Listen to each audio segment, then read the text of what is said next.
আজ 5ই জুলাই, 21শে আষাঢ় এবং 28শে জিলহজ। আল্লাহ সুবহানাহু ওয়া তাআলা আমাদের যাদেরকে দয়া করে মেহেরবানি করে তৌফিক দিয়ে মসজিদ পর্যন্ত পৌঁছে দিয়েছেন, আমরা চলে আসতে পেরেছি। আমরা সকলেই রব্বে করিমের দরবারে কৃতজ্ঞতা প্রকাশ করছি। তারই শেখানো ভাষায় সকলেই পড়ছি আলহামদুলিল্লাহ। সম্মানিত উপস্থিতি, পূর্ব ঘোষণা অনুযায়ী কোরআনুল হাকিমে 25 জন নবী রাসূলের জীবনী, বর্ণাঢ্য জীবনী থেকে আলোচনা আমরা শুরু করেছিলাম গত জুমায় হযরতে আদম আলাইহিস সালাতু ওয়াস সালাম এবং হযরতে ইদ্রিস আলাইহিস সালাতু ওয়াস সালামের জীবনী নিয়ে আমরা কথা শুনেছিলাম। আজকে আমরা শুরু করছি হযরতে নূহ আলাইহিস সালাতু ওয়াস সালামের জীবনী নিয়ে। হযরতে নূহ আলাইহিস সালাতু ওয়াস সালামের জীবনী নিয়ে রব্বে করিম একটি পূর্ণাঙ্গ সূরা কোরআন মাজিদে নাজিল করে দিয়েছেন, যে সূরাটি কোরআনুল হাকিমের 71 নম্বর সূরা। এই সূরার মধ্যে স্বয়ং আল্লাহ তাআলা নূহ আলাইহিস সালামের বর্ণাঢ্য জীবনী, তার দাওয়াতি কার্যক্রম, তার কষ্ট, তার ক্লেশ, তার ফলাফল এবং আমাদের জন্য শিক্ষা এই সূরার মধ্যে যেমনি রয়েছে, একই সাথে এই সূরা ছাড়াও সূরা হুদের মধ্যেও এই বিষয়ে কথা রয়েছে, সূরা আনকাবুতের মধ্যে এই বিষয়ে কথা রয়েছে, এমনকি সূরা মুমিনুনের মধ্যেও হযরতে নূহ আলাইহিস সালাতু ওয়াস সালামের দাওয়াতি কার্যক্রম নিয়ে আল্লাহ তাআলা আমাদেরকে অবহিত করেছেন।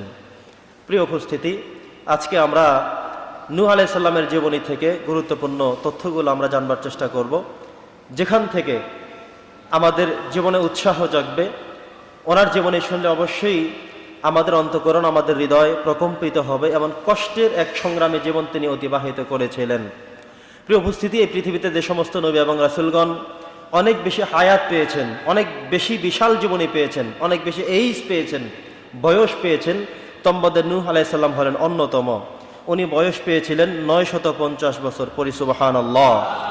950 বছরের বিশাল সংগ্রামী এবং বর্ণাঢ্য জীবনী তিনি রেখে গিয়েছেন। আমাদের জন্য তার জীবনী থেকে শিক্ষা রেখে গিয়েছেন। আল্লাহ তাআলা তার জীবনী থেকে আমাদেরকেও শিক্ষা গ্রহণ করবার কথা বলেছেন। স্বয়ং নবী করিম সাল্লাল্লাহু আলাইহি সাল্লামকেও আল্লাহ তাআলা ইঙ্গিত দিয়ে, ঘোষণা দিয়ে বলেছেন, নূহ আলাইহিস সালামের জীবনের দিকে লক্ষ্য করুন, সেখান থেকে দেখুন, সেখান থেকে শুনুন, অবজার্ভ করুন কত কষ্ট তিনি করেছেন। এই 950 বছর পর্যন্ত তিনি শুধু কালেমার দাওয়াত দিয়েছেন, আল্লাহর কথা বলেছেন। এত কষ্ট করার পরেও কি ফলাফল হলো, আজকে আমরা সরাসরি কোরআনুল হাকিম থেকেই সেই কথাগুলো জানবার চেষ্টা করব। সম্মানিত উপস্থিতি, নূহ আলাইহিস সালাম হলেন এই পৃথিবীতে প্রথম রাসূল। আউয়ালু রাসূলিন বুইসা ইলা আহলিল আরদ। আল্লাহ তাআলা নূহ আলাইহিস সালামকে পৃথিবীর প্রথম রাসূল করে পাঠিয়েছেন। নূহ আলাইহিস সালামের আগে নবী ছিলেন, যার ইতিহাস আমরা বলেছিলাম হযরত ইদ্রিস আলাইহিস সালাম, তিনি শুধু নবী ছিলেন, রাসূল ছিলেন না। তার আগে আলোচনা করেছিলাম আদম আলাইহিস সালাতু ওয়াস সালামের জীবনী নিয়ে, তিনি শুধু নবী ছিলেন, তিনি রাসূল ছিলেন না। প্রথম রাসূল হিসেবে আদম আলাইহিস সালামের 1000 বছর পরে তিনি পৃথিবীতে পদার্পণ করলেন, আগমন করলেন। বিশাল একটি গ্যাপস এখানে ছিল, যার মেয়াদ ছিল 1000 বছর। এই 1000 বছর পরে এই পৃথিবীকে আলোকিত করে চলে আসলেন হযরতে নূহ আলাইহিস সালাতু ওয়াস সালাম। ওনাকে আল্লাহ তাআলা কোরআনুল কারীমে আবদান শাকুরা বলেছেন, কৃতজ্ঞশীল বান্দার কথা তিনি বলেছেন। আল্লাহ বলেছেন, এত কষ্ট আর কেউ করেনি, এত সংগ্রাম আর কাউকে করতে হয়নি, এত বেশি নির্যাতিত হওয়া, কষ্ট পাওয়া অন্যান্য নবী রাসূলদের মাঝে এর ইতিহাস কমই রয়েছে। এত কষ্ট তাকে করতে হয়েছে, সংগ্রাম করতে হয়েছে শুধুমাত্র তাওহীদের বাণী প্রচার করতে গিয়ে, আল্লাহর কথা বলতে গিয়ে।